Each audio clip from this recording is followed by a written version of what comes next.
Assalamualaikum warahmatullahi wabarakatuh. Bapak, Ibu, saudara dan saudari, mari kajian kita pada kesempatan kali ini kita mulai. Bismillahirrahmanirrahim. Baik, brosur hari ini tentang zina dan bahayanya.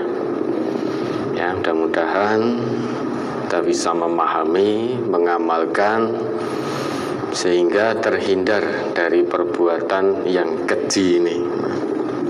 Oke, ada pertanyaan dari brosur mungkin Ustaz, maka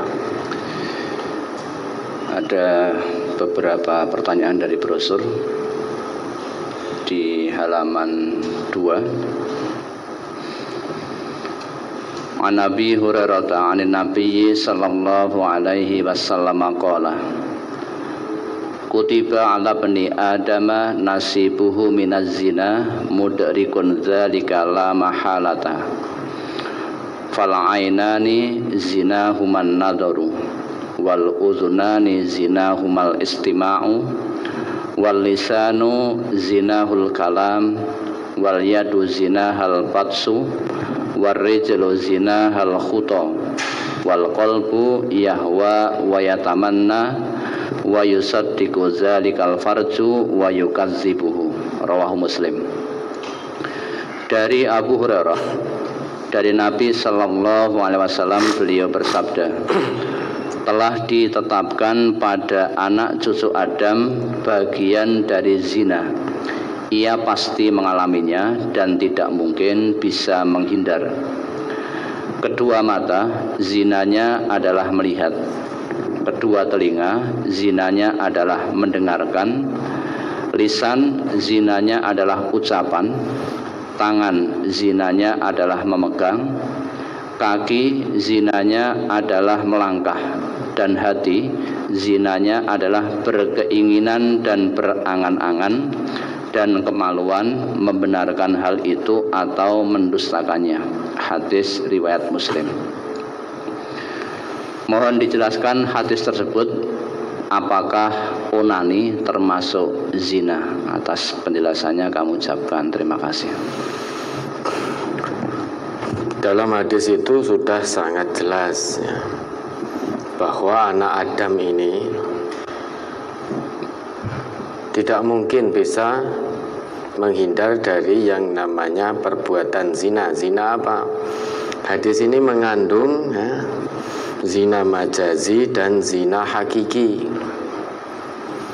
Kalau mata itu zinanya dengan melihat, telinga mendengar, kemudian lisan dengan mengucap, tangan dengan memegang, kaki dengan melangkah, hati dengan berangan-angan dan berkeinginan, akhirnya ditutup dengan zina hakiki. Apa itu zina hakiki? Wal farju yusaddiqu dzalika wa yukadzibuhu. Kemaluan membenarkan itu atau mendustakannya. Maksudnya apa? Semua hal yang disebutkan dalam hadis ini ya, di atas tadi, itu segala sesuatu penyebab terjadinya zina hakiki. Orang itu sebelum melaksanakan zina hakiki, zina hakiki itu maksudnya hubungan bertemunya dua kemaluan yang tidak halal. Itu zina hakiki. Awalnya dimulai dari pandangan. Makanya dalam Islam, laki beriman maupun perempuan beriman itu hendaknya menundukkan pandangannya. Ya, dalam Quran surah An-Nur itu surah ke-24 yang ayat 30-nya untuk laki-laki, 31-nya untuk perempuan. Menundukkan pandangan, ghadul basar. Ya, jangan memandang hal-hal yang menyebabkan munculnya syahwat. Baik memandang langsung maupun melalui media-media yang bisa dilihat. Ketika itu pandangan diteruskan, lama-lama itu merembet kemana-mana. merembet ke pikiran-pikirane bayangke. Terus kemudian ke hatinya juga punya keinginan melakukan yang demikian sebagaimana yang dilihat.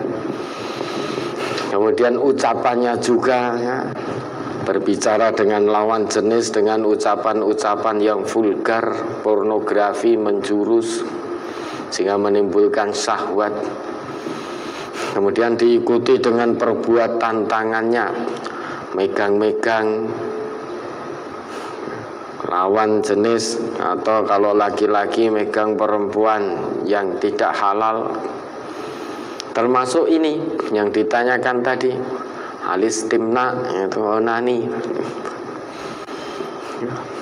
Maka itu al-yad zinaha al-batshu. Tangan itu zinanya dengan memegang, yang kemudian memunculkan syahwat.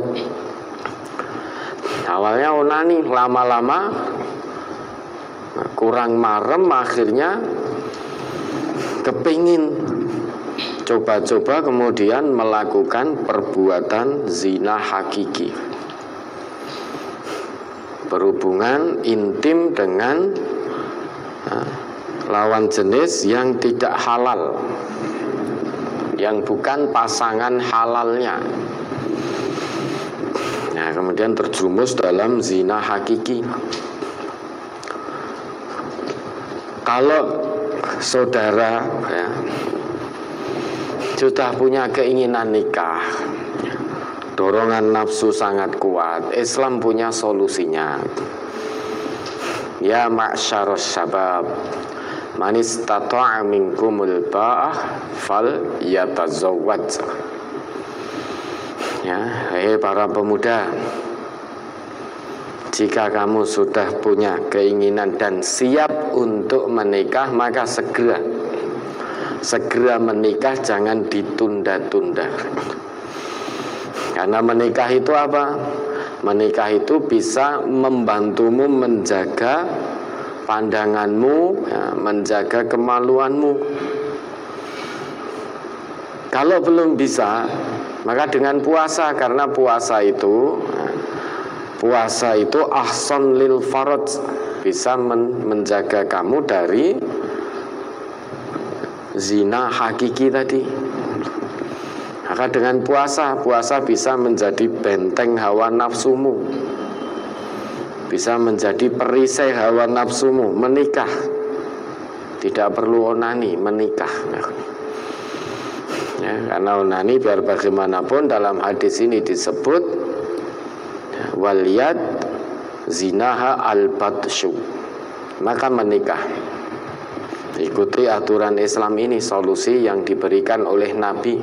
Wes, ndak usah neko-neko,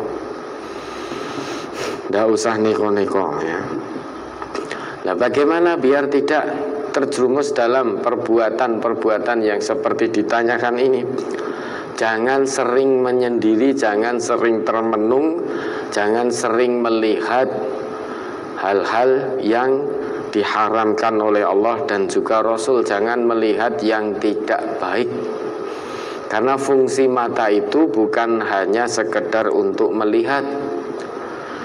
Kalau di dalam Al-Quran, di dalam Islam, fungsi mata itu untuk melihat yang baik-baik, fungsi telinga untuk mendengar yang baik-baik. Maka kalau telinga kita gunakan untuk mendengar omongan-omongan yang tidak baik, obrolan-obrolan berbau pornografi, maka telinga kita pun juga ya, melakukan perbuatan zina, sehingga nanti merembet kemana-mana. Ya sudah, jangan banyak menyendiri, pikirannya jangan gerambyang kemana-mana. Ya, fokus kepada Allah, fokus pada tuntunan Islam ini. Kalau hasratnya begitu kuat, tahan. Kalau belum bisa menikah, dengan puasa. Itu solusi agama, solusi dari Nabi. Ya, mudah-mudahan bisa dipahami. Ada lagi?